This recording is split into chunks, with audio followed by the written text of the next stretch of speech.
it's the 5th anniversary of the signing of the Freedom to Breathe Act back in 2007, and that was probably the most important thing that I've done in the legislature. I will say that in terms of improving health and saving money for the healthcare system, I think that was really important.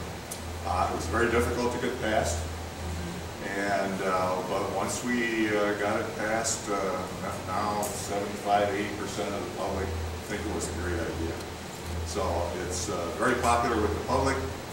It's very popular with the healthcare community, and it's very popular with the public health community as well. Other people going to see here? Okay, we'll answer questions then. I've got one thing to say while there wasn't any questions.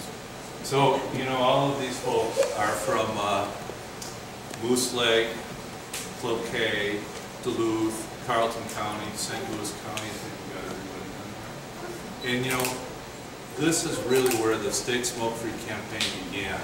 And you know, I would say, I don't know that the folks in the Twin Cities would have thought that this is where it would begin, but it did. And we started the ball rolling. And you know, and Tom Huntley and others, you know, really stepped in there and made this happen for our entire state. But I think we have to salute the people, citizens of these communities right here in northeastern Minnesota that really got it going.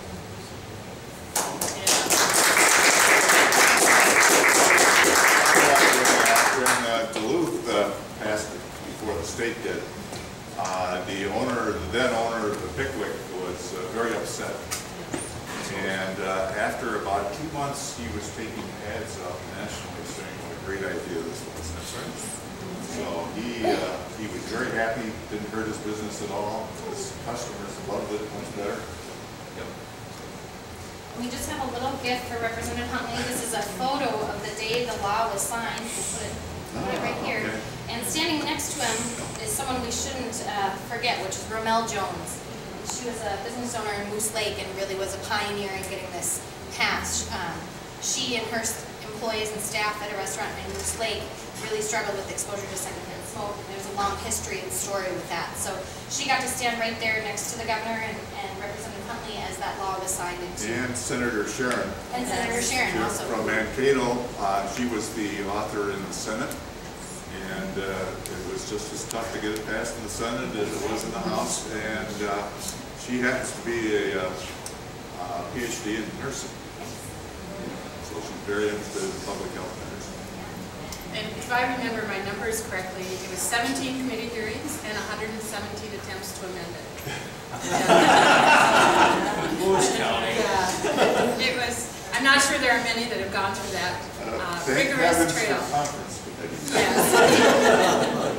Yes. A lot of bad things disappeared. Exactly. So any questions from you all?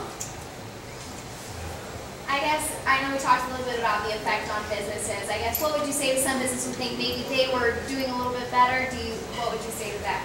I would say there are some particular small places that probably did have their business hurt. On the other hand, you have to be concerned about the employees that have to breathe that stuff day after day after day. And I think that was my main motive for this, was to protect the employees so that they don't have to choose between having a job and basically killing themselves from the smoke. And what do you think it was about, I guess, the Duluth area? Why do you think we were the first ones to kind of step up? Well, Moose Lake started. They were the first ones, and they're only 40 miles from there. And to be honest, it was all these activists that really pushed and worked hard. And it was very difficult, but they convinced the public in Duluth that it was the right thing to do. And so it was volunteers that actually did it.